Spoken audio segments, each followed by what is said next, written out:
Welcome to Moneyballers, inside the college front office.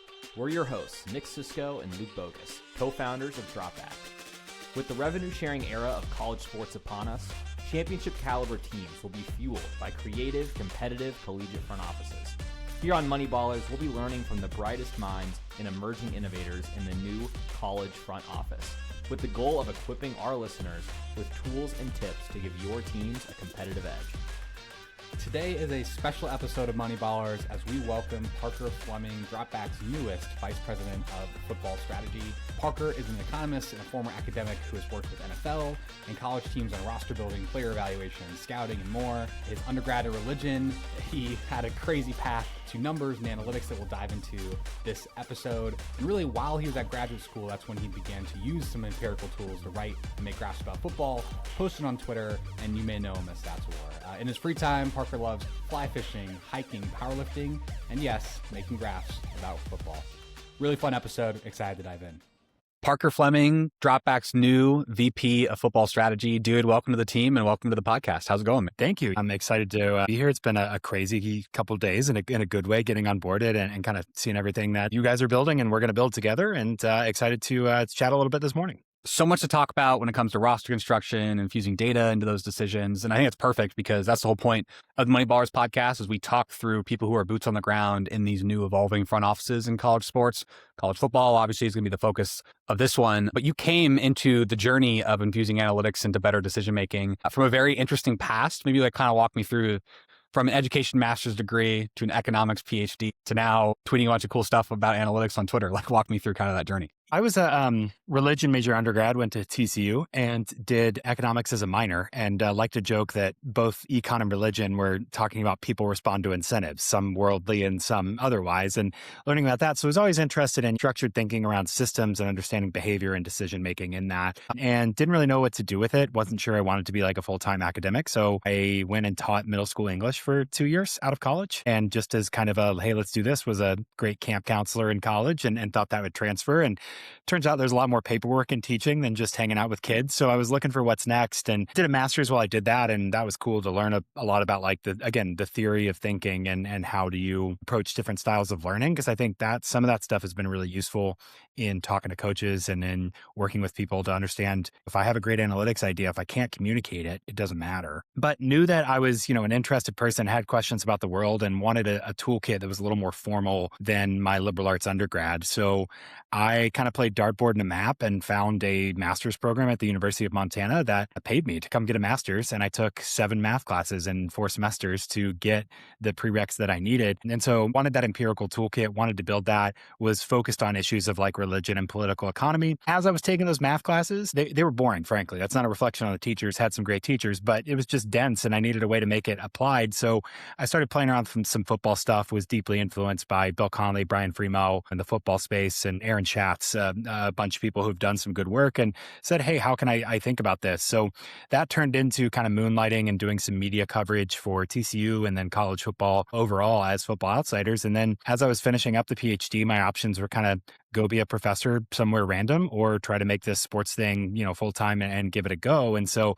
I was able to take that toolkit of empirical methods and link that with, I think, a lot of curiosity and a lot of really cool ways to think about things with my economics background and join that into how do we ask and answer interesting questions about sports. Maybe walk me through a little bit. You were, of course, formally educated, but really for the most part, you kind of were self-taught, learned how to write code yourself. You took your passion of football and applied it to the knowledge that you had. And now here you are, VP of Football Strategy. Walk me through folks who want to get into analytics. Do you have to become a PhD? What were the things that you did, maybe yourself on the side, self-taught, that was the most impactful? I know you have a bunch of books on your wall, so I'm sure reading is one of the answers, but walk me through kind of that ramp up. Yeah. So if you want to get into sports analytics and you're considering a PhD, definitely do sports related research, which is something I didn't do. I kind of did all on the side. And my my dissertation was about Billy Graham and political revivals and how that affected voting. And so I think my formal education was less like coding and data science and analytics and much more, how to learn and how to learn those things and how to make sure we're approaching that the right way. So I think learning by doing is one of the best ways to do it. I think if you sit in a classroom and you learn all the methods and you don't do a single project, you're not going to be at the top of the industry. So I do think there is some credentialing. Definitely go get an education. Don't drop out of high school and do a boot camp and try to get in. But I think the biggest thing is, if you're doing sports analytics, you're interested in sports. So what are you interested in? What questions are you trying to ask and answer? And then learn the tools to answer those questions. I think people sit down and say, oh, I'm going to master Bayesian optimization. And that's great. It's useful to have in your toolkit. But I think you should start by saying, hey, I want to know which minor league baseball prospect has the best probability of making the majors. And then you think, okay, how do I do that? Well, I need some priors. I need some numbers on that. And then you go learn Bayesian optimization in that framework. So there's a wealth of tools and resources online where I think owning the learning process is really, really key. And I don't want to speak about the learning process in past tense. I'm learning and trying new methods every day and seeing how I can build my toolkit to better ask the questions that kind of present in day-to-day analytics work. I like that. And I like how somebody that's seemingly, you are an expert, but also seemingly online as an expert that's like, man, I could never get to that level. But kind of to what you're saying is you have to start somewhere. And if you really want to grapple and leverage analytics, you have to take ownership and try new things. And even you, who's been in the industry for a while now, like you're trying new things, you're trying new methods, you're trying new models. So I think it's like really motivating for maybe the listeners to understand is that, if you want to infuse analytics into your decision-making, whether it be you're in the front office or you're a hobbyist, there's somewhere to start. You don't have to start by dropping out of your career and getting a PhD. You just have to start by doing stuff and experimenting and having your topics be focused on sports, like you're saying. And the great lie of like Moneyball and the Michael Lewis and the Brad Pitt movie is that like, one, they had a great pitching staff. So the OBP stuff was a little overblown, but I think it comes across and people, the media and observer sees it as like, oh, baseball found this one weird trick and that changed everything. And that's not totally untrue, but the one weird trick wasn't, hey, use OBP to evaluate players. It was, hey, we can systematically evaluate players in a way that we can compare to the market and we can make decisions. OBP is priced into the market. Like baseball teams have continued to push and continue to innovate. So the fundamental principle of we need to use data to inform our decisions to find surplus value has not changed, but there is no end of analytics. Like the journey is the destination. It's about using data to make decisions. It's not about the answers that you get from the data. Yeah, that actually bleeds great into the first topic I want to discuss. You wrote an awesome Substack recently where you kind of touched on what you just said. The quote from the article is that the point of analytics and models isn't always decimal point precision, but rather structured thinking. Expand on that. Like the goal is not to build the perfect all-in-one. It's that the journey of creating the all-in-one helps refine the process. Yeah, I'll answer that with an example. I was working with a Power 4 program back in 2019 and doing some questions, some one-off projects for them. And they were really fixated on fourth downs and edge case scenarios for fourth downs. How do we think about this? And I think they really wanted me to say like, oh, my model says X, Y, and Z. And this is how we, this is the definitive decision that you should make. And what I actually did was, flip it on its head and say, great, what do you think the probability you're going to convert a 2-point conversion is? What do you think the probability you're going to win in overtime is? What do you think the probability is you get a stop? Now we can use analytics, take those inputs and just say, okay, on your own terms, it's a plus decision to go. You think by the associated probabilities. Now, if you want to change those probabilities and make a different decision, that's fine. But the benefit of analytics was not, hey, I've got a fourth down, win probability model that is accurate to the 7th decimal place and blows everyone away. That's very useful and you should have that and you should work on that.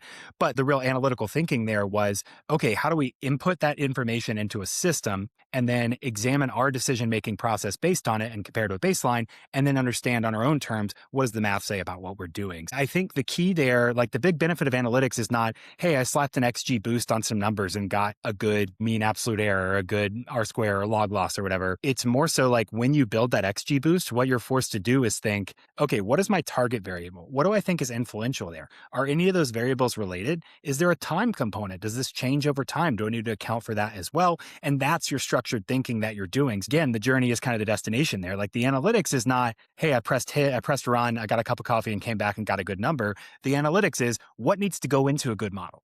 Maybe walk through a little bit. I mean, totally agree. A lot of scary words you said. Maybe somebody who doesn't know analytics and data science. Do you need to hire and bring in an expensive expert to take advantage of data to make better decisions? There are cases where, outside data whiz consultant could help you if you have a very specific question. You're like, hey, I don't have the technical capacity to do that. I think a lot of what we're seeing is at both like the pro and college level is, hey, this guy did a project that was really cool. I'm going to bring him in. And there's this period at the beginning of, okay, what do I do with him? Like, how do I structure and approach this? Like, what do I do? Even, some of the services that are out there that say, we have this proprietary model. This is informing your decisions, like use our data. There's great value in a lot of those. I think the key is like having a plan for what questions do we need to measure? What do we need to answer to understand that? And without that good sense, you're not going to get the full benefit, and you're probably going to be doing a lot of stuff that doesn't really impact your day to day. The flip side of that is I think there's a lot of juice to squeeze with very basic numbers. So I could tell you right now that I don't think, total passing yards is a super great signal of player quality, right? But I think there's ways where comparing players based on passing yards is better than just saying, yeah, I like this guy. He's got a good GPA. He's got a pretty girlfriend. We think he's got confidence, or whatever they say in Moneyball. Starting to squeeze juice from the basic numbers is a great first step, and kind of hitting your limitations on what you can do with what you have. And then that might be the time to say, okay, I've run this as far as possible. How do I go further? What tools do I not have? Similar to the learning process, right? Don't go learn the fanciest method just to know the method. Like, start with the identity of what do we need this for, and then learn what you need to do or bring somebody in to do it. Yeah, that's a great highlight. Goes to show again that infusing data and analytics into your decisions, you don't have to be a PhD. You don't have to know what XGBoost means. It just starts with something, like pick a couple metrics. And to your point, during the journey of exploring the process of let's try this 1 or 2 data points to infuse our decision. Quickly after 3 months of honing in on that process, that becomes 5 or 10 or 20. And then all of a sudden you have this really rigorous process to think about things. And, we talk to GMs and front offices daily, like that whole thought process has become absolutely invaluable in this world of finite resources, whether that be finite roster spots that you could fill, finite budget that you're given from your administration. And so that kind of maybe leads me to the second quote that's from one of your articles that I like, is that roster building is an art, but science can help. Is there any specific learnings that you've taken over NIL being a thing for the last 5 years, but really the salary cap era, rev share being here for now just one portal off season, how teams can more effectively balance the qualitative side of scouting, but then also now the quantitative side of making decisions with some of these data and analytics infused into their process? One, I'm glad you pulled that out. I thought that was a banger pull quote from that article. But again, the qualitative stuff matters. Character and makeup matters so much, and it's kind of weighing those in both hands. The big thing for college programs over the last couple of years is opportunity cost. I think that's what we're seeing some of the best programs face. And whereas in the Saban era, pre-portal, pre-NIL, you could stack 44 blue chip recruits very easily on your roster and always have a next man up who is going to be the prototypical player, exactly who you want. And now that talent's diverse, you're starting to think, okay, what's actually important on my roster? And by getting this guy, not only the money that we have to commit to him, but the time and energy to do the recruiting process, to eval, to call his high school coaches, all of that, what else could we be getting with this? And weighing that kind of opportunity cost. And that's where the qualitative and the quantitative really, really meet, because it's never going to be, especially in a low sample size sport like college, where you have raw prospects coming in, you have insane variability in the quality of prospect. It's never going to be, hey, this recruiting model says X, so I'm going to go get it. But it doesn't mean you shouldn't have a recruiting model that can help you differentiate among players. There's going to be the qualitative side. I think where you can kind of meet analytics and qualitative analysis really, really nicely is starting to structure and formalize that. So coaches that are scouting and coaches that are doing character grades, keep those over time. Look at trends. Start to think about how does the average player change? Do we need to project guys of what they are and what they will be? How do we move those? So there's a lot of analytical thinking that you can do on top of the stuff that's happening in buildings everywhere that's only going to enhance those processes. It's not saying, hey, listen to the nerds and do things differently. It's saying you've got some really good ideas. If we structured this in a way that helped you think about opportunity cost and the time horizon, then we can really multiply your effects and really take you to the next level and start getting you more value for the analysis that you're doing. Yeah, data and analytics should scale your processes, not replace them. The whole goal is not the nerds take your job by building this really cool AI model, or I'm going to pay for this expensive vendor to tell me who the best players are. It's important that the eyeballs still matter. Qualitative still matters. Like, that should be the decision. But to your point, like, data is one vote of many votes at the table, and most of the votes are human. But if you have a great process to think about it qualitatively with data, with a great model, with a great process, whatever it might be, like, it can help inform and make the human decisions better. Absolutely. And that's the key there is like analytics is not replacing anyone. It is all saying, hey, it's much more competitive now. We're answering new questions. This is a really good way to do some structured thinking about what you're already doing to keep you competitive. Maybe on that vein, I know that a lot of times it's easy to say that, oh, data is just one voice at the table, but it's daunting. Folks who build their careers off of just using my eyeballs to grind film and find the diamonds in the rough, like that does still matter. But even infusing a little bit of data into that process could be scary. Like, what do you think are the hardest parts about getting coaches or front offices who maybe have data, but maybe aren't leveraging data to inform decisions? Like, what's the hardest part about the translation process and actually adopting this to be a point where data is a vote at the table? I mean, I've had a Power 4 football coach tell me on a call that I was a nerd and he wasn't following anything I was doing. So there's some level of communication. There's kind of two things. And you see this a little more in college, I think, than even the NFL, but it's prevalent with both on kind of the scouting side, is a little bit of gatekeeping. And I don't mean that as negatively as it might sound, but the idea of like, hey man, I drove to random D2 colleges all over the West for 10 years and stayed in hotels and built up and learned football from the best. And I'm here. Why am I going to listen to you?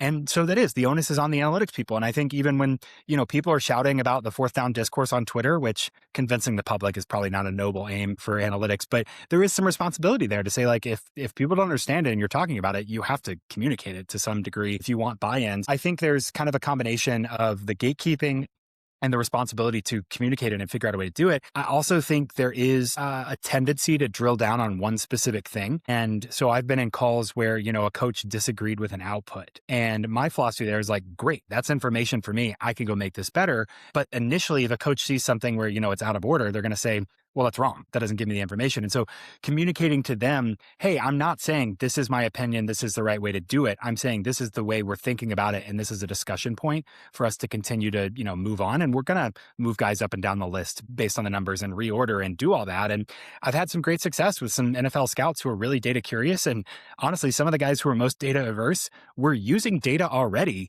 They were just using it inconsistently and it was kind of weird. And so once we unified the approaches and said, hey, we're not coming for your jobs.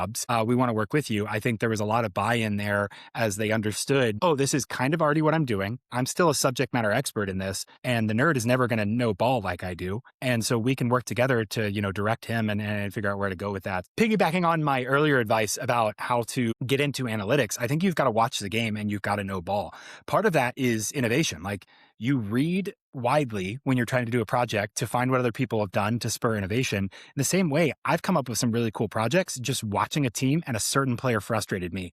And I said, you know what? I'm going to do something about this. And so I think that's really important as well. Also, when you're talking to coaches, you're going to go a lot farther in any sport saying like, hey man, the left tackle that's going to start for you this fall, I know he started 2 games last year.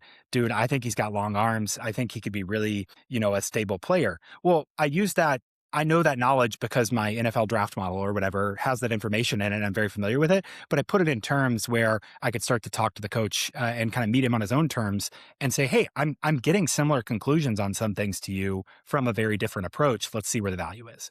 Yeah, no, that's a great point. Maybe to wrap up the episode, you are famous, I don't know, for tweeting your thoughts a lot, especially some fun graphs. Like what's your most memorable Twitter moment from your massive following that you have? It's crazy. Like people have notifications for my tweets. So there are like multiple people who the second I tweet something, it gets likes on it. And that terrifies me that I have like a direct window to people's pockets and kind of horrifying. But Twitter's been fun. It started as kind of an outlet. Like I, was texting in the group chat and was putting all this crazy stuff. And my friend Jamie, who does a great job covering TCU on the media side, was like, you should just write a blog on this. Like you need to put some of that out there. So it's been really fun. It's opened a lot of doors. There was a couple seasons where Gary Patterson, the head coach of TCU, and I had a really fun relationship, arguing, agreeing, talking about stuff and working through. And that's always fun to do. There's been some great stuff. I'm kind of mad right now that like the thing that blows up the most is an intentionally kind of dumb graph with this, did we really get beat that bad? And you'd think that like the grammatical error in the title would tell everybody how to treat it in terms of seriousness, but it's not a non-useful thing. And I think it's actually a nice kind of broad brush to look back and say, hey, net success rate, just moving the ball, how well did that do? But that's like Monday morning reliably. If I need a dopamine hit of, interaction or validation, I just ship it and put that out there. But it's fun. I've met people across the country, across the world who are interested in analytics. I've been able to talk to coaches and find stories of players and new rooting interests just because I've talked to this guy and I know what the team's thinking about him and I want him to succeed. And so it's been really, really fun, even as it has been, stressful, and probably I'm on it too much in general. But I think it's a great place to put public stuff out there. And some of the best moments I've had on Twitter is I've done something, realized there was a shortcoming because some of the people in my network just said, hey, I think this is backwards or whatever. And I've been able to improve it. So it's like a living portfolio where I can improve and iterate as well. And that's been really fun. Yeah, I think it's a cool reflection, personal brand that you have compared to what your role now is at Dropback as the VP of football strategy, where nothing's going to change. Like, you're not here to be the guy where we're going to take all your thoughts that you put on Twitter and put it behind a paywall. Like, that's not how we operate. Like, it's going to be really cool that you get to do your thing, keep your journey publicly, work publicly with teams to show the latest and greatest thoughts on analytics and how to infuse that into roster construction. So I'm excited for you to keep doing your thing. And just so happens now you got the Dropback badge next to your name. So Parker, this was an awesome episode and really excited for our future working together. Yeah, absolutely, man. Thanks for having me, and excited to keep building and keep growing. Thanks. Thanks for tuning in to Money Ballers. Don't forget to subscribe wherever you listen to your podcasts. Plus, leave us a review. And if you'd like to be a guest on the show, just email us at hello@dropback.com.